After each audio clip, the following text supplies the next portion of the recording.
So for my website, I chose to show Evernote. I have used Evernote for several different things.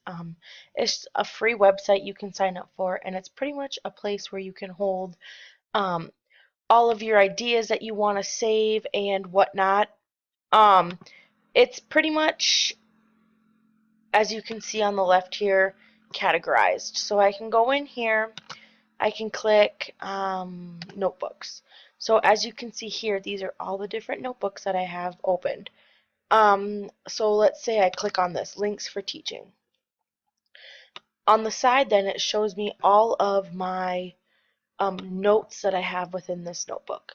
It's really easy to share, and another cool thing about this is you can actually add tags at the top so they're easier for you to find while you're searching for everything.